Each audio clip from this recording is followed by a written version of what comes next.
Chapter 20. When a historic event ended in the turnip field, printed in Viking magazine, August 1987. Having an airplane land unexpectedly at your back door would be considered quite an adventure, even in this day in America when planes have become a common sight. Imagine the excitement when that was the experience of the Gustafsson family who lived on a farm near Trondheim, Norway, in the early years of the 20th century. Then airplanes were as rare as a pearl in pickled herring. Of course, it was not planned that way. The plane was scheduled to land at the soccer field at Trondheim's technical school. One of two military planes purchased by Norway in 1911, it was based in Oslo, but was flown to other parts of the country to be on exhibition. It was the first plane ever to fly into Trondheim, and the whole town had gone out to witness the historic event. The whole town, that is, except the Gustafsson family. There were complications. Although Mama had never seen a plane, she didn't trust them. No matter that the rest of the world was fired up over such feats as Louis Blériot's 21-mile flight over the English Channel, she figured that man had already gone too far by inventing the automobile. And now flying machines. If Gudai Himmelin had intended man to fly, he would have given him wings. Papa, on the other hand, was fired up. The year before, he had taken 10-year-old Corey to see the first air show in Trondheim, put on by a Frenchman in a plane that had been shipped in and reassembled at the soccer field. Corey had come home wild-eyed with wonder. "You should have seen the plane, Mama. It was doing loop-de-loops and flying upside down." "Crazy man, he'll kill himself," Mama said, and with justification. Many of the early pilots had indeed killed themselves.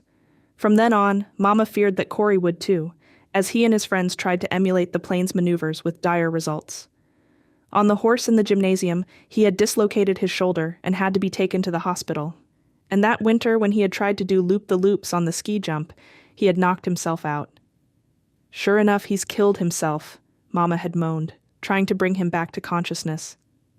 Ordinarily, Papa couldn't be intimidated by Mama's fears, but that day he was behind schedule in the greenhouse. He told Corey, "We'll be able to see the plane flying overhead, and we may get to town later. Get the horse ready to plow." Corey reluctantly obeyed. He envied his sister Gurley, who had been given permission to visit at a friend's house close to town.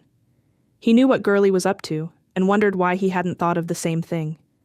Corey kept his eye out for the plane, and when he heard the distant roar, he called to the family and ran out to the field to get a better view. Above the treetops, like a bird, the plane soared, with the red, white, and blue of Norway's flag painted on its underside. It was a biplane, and although it was called a military plane, there was nothing to indicate weapons. But one wouldn't expect that. The pre-World War I military plane was thought of only as an aerial scout, a flying observation post from which terrain could be evaluated. In the event of attack, enemy troop movements could be seen, and artillery fire corrected by means of dropped messages. Corey waved his small flag and commented on the tremendous speed. "As fast as a ski jumper down the outrun." And Ragnar, his younger brother, was feeling so patriotic that he sang at the top of his lungs, "Ja, vi elsker dette landet." Mama stood close to Papa with little Svea clinging tightly to her skirt. Although Mama was still skeptical, she had to admit that the contraption, often described as an elaboration of a box kite with a motor attached, was indeed flying.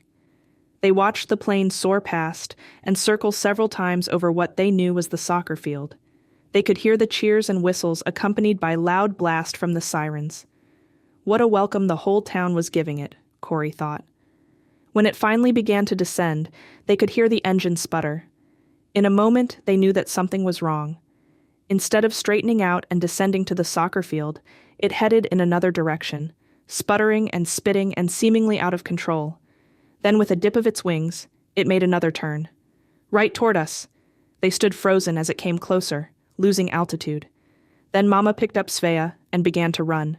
The plane disappeared for a moment behind some trees, then set down on the turnip field and bumped along on its springy bicycle-type wheels.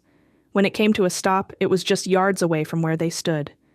Corey and Ragnar raced forward, eager to touch the wings, and then stood in awe as the pilot, in his heavy flying suit, got out and dropped to the ground.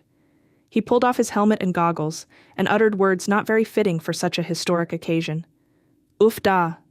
Within moments it seemed that all the inhabitants of Trondheim were heading toward the field on foot.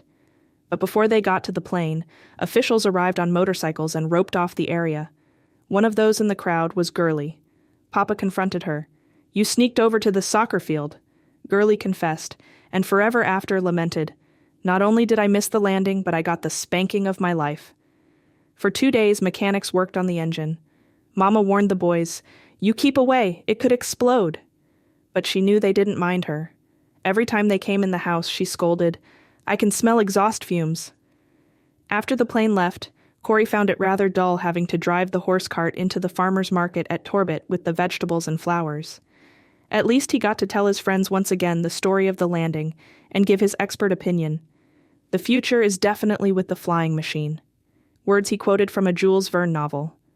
Several years later, the Gustafsson family left Norway and emigrated to America aboard the SS Bergensfjord.